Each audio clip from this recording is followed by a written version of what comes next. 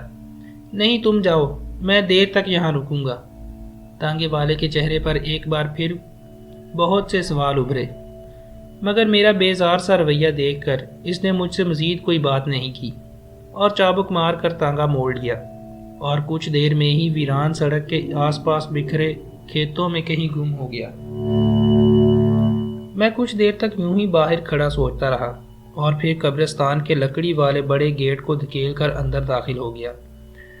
دور دور تک نئی اور پرانی قبروں کا ایک جال سا بچھا ہوا تھا۔ میں قبروں کے کتبے اور ان پر لکھے سن وفات پڑھتا ہوا آگے بڑھتا رہا۔ کچھ تازہ قبروں پر اگربتیوں کے جلے ہوئے ٹوٹے اور کچھ ماش کے دانے بکھرے ہوئے تھے۔ مرجھائے ہوئے خشک پھولوں کی پتیاں جا بجا بکھری ہوئی تھیں۔ جانے لوگ مٹی میں چلے جانے والوں کے لیے اتنے پھول لے کر کیوں آتے ہیں؟ اس کی زندگی میں ہی اسے گلابوں سے کیوں نہیں نہارتے؟ چلتے چلتے میں تھک گیا تو ایک درخت کے تنے سے ٹیک لگا کر بیٹھ گیا اور آنکھیں موند لی۔ ایک عجیب سی خاموشی چارسو پھیلی ہوئی تھی۔ انسان کی عمر بھر کی فریاد اور چیخ و پکار کا صلہ بس یہی ایک خاموشی ہے۔ اچانک میرے بہت قریب ایک کرخت سی آواز ابھری۔ کون ہے بھی تو؟ اور یہاں کیا کر رہا ہے؟ میں نے گھبرا کر آنکھیں کھول دیں۔ ایک سخت گیر سا ہڈیوں کے ڈھانچے نما بوڑھا کمر پر ہاتھ رکھے تنا ہوا کھڑا مجھے گھور رہا تھا۔ مجھ سے کوئی جواب نہیں بن پایا۔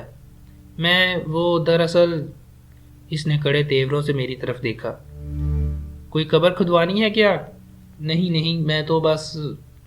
اس نے مجھے دوبارہ سر سے پیر تک غور سے دیکھا۔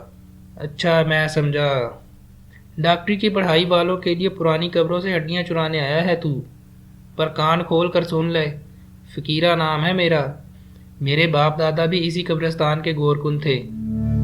خبردار جو یہاں سے ایک ہڈی بھی ادھر ادھر کی۔ ہاں، میرے ساتھ سیدھی طرح سودا کرے گا تو میں خود تیرے مطلب کی ہڈیاں تجھے بیچ دوں گا۔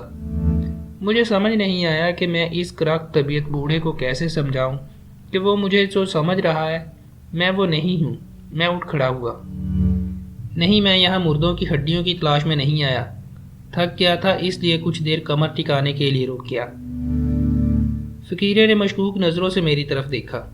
کہیں تو اس چھوٹے قبرستان کے گور کن سلامے کا ساتھی تو نہیں ہے؟ سچ بتا، کس ارادے سے یہاں آیا تھا؟ مجھے بھی غصہ آ گیا اور میں نے سخت لہجے میں فقیرے کو جھاڑ دیا۔ تمہیں ایک بار کہیں بات سمجھ نہیں آتی کیا؟ میں کسی سلامے کو نہیں جانتا، اور نہ ہی میرا تمہاری اس قبروں کی جاگیر پر قبضے کا کوئی ارادہ ہے۔ میں مسافر ہوں، بس راہ بھٹک کر اس طرف آ گیا تھا۔ سوچا تھا شاید یہاں کچھ سکون ملے گا، مگر یہاں بھی تم جیسے بیپاری ٹھیکے دار ملیں گے ایسا کبھی نہیں سوچا تھا۔ میں نے جانے کے لیے قدم بڑھائے، پیچھے سے فقیرے کی ڈھیلی سی آواز سنائی دی۔ ذرا رک تو صحیح، میں نے پلٹ کر اسے دیکھا۔ معاف کر دے، دراصل پچھلے چند دنوں سے یہ سارے گرد میرے قبرستان پر نظریں جمائے بیٹھے ہیں۔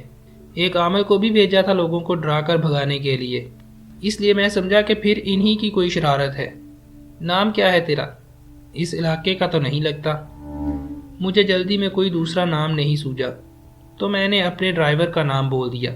اکبر نام ہے میرا۔ میں یہاں کا نہیں ہوں، بلکہ میں کہیں کا نہیں ہوں۔ نہ گھر بار ہے نہ کوئی رشتہ دار، بس یوں ہی بستی بستی بھٹکتا رہتا ہوں۔ یہاں بھی بھٹکتے ہوئے ہی آ گیا تھا۔ تم ناراض ہوتے ہو تو یہاں سے بھی چلا جاتا ہوں۔ فقیرہ بالکل ہی نرم پڑ گیا۔ او نہیں، بس ایسے ہی غصے میں کچھ زیادہ بک گیا میں۔ تیرا جب تک جی چاہے یہاں رہ سکتا ہے۔ آج بھی تو مجھے بھلا محسوس ہوتا ہے۔ روٹی کھائے گا؟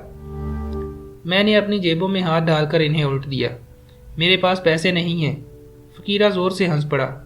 اوے جھلے، پیسے کس نے مانگے ہیں تجھ سے؟ چل آجا، میری کوٹھڑی یہیں اسی قبرستان میں ہے۔ صبح ہی ایک مردہ دفنایا تھا۔ اس کے گھر والے میٹھے چاولوں کی دیگ بانٹ گئے تھے، ابھی بہت سے چاول پڑے ہیں۔ میں چپ چاپ فقیرے کے پیچھے چل پڑا۔ اس کی چھوٹی سی کٹیا میں ایک چھلنگا سی چارپائی، کونے میں پڑی پانی کی سراہی اور گلاس، اور ایک جانب چھوٹی سی دیوار کے پیچھے بنے باورچی خانہ نما کونے میں چند پرانے سلور کے برتن پڑے ہوئے تھے۔ ایک جانب گینتی، بیلچا، کدال، رسی اور قبر کھودنے کا دیگر سامان پڑا ہوا تھا۔ فقیرے نے ایک پلیٹ میں چاول ڈال کر میرے سامنے رکھ دیے اور مجھے اپنے بارے میں بتاتا رہا کہ وہ یہاں تنہا رہتا ہے۔ شادی اس نے کبھی کی نہیں اور میری طرح اس کا بھی کوئی رشتہ دار نہیں ہے۔ باتوں باتوں میں شام ڈھل گئی اور جب میں فقیرے کی کٹیا سے باہر نکلا تو رات ڈھل چکی تھی۔ میں نے فقیرے سے رخصت چاہی تو اس نے مجھ سے پوچھا، اب کہاں جائے گا؟ پتہ نہیں، جہاں یہ رستہ لے جائے۔ فقیرے نے چند لمحے سوچا اور پھر مجھے آواز دے کر روک لیا۔ تو یہیں کیوں نہیں رہ جاتا؟ تیرا ٹھکانہ بھی ہو جائے گا اور میرا ہاتھ بانٹنے والا بھی مجھے مل جائے گا۔ میں نے حیرت سے اسے دیکھا۔ مگر میں یہاں کیا کروں گا؟ وہ زور سے ہنسا۔ میری طرح قبریں کھودے گا اور کیا؟ تو یہ تھی آج کی قسط۔ اگر آپ لوگوں کو پسند آئی ہو تو پلیز چینل کو لائک اور سبسکرائب ضرور کیجیے گا۔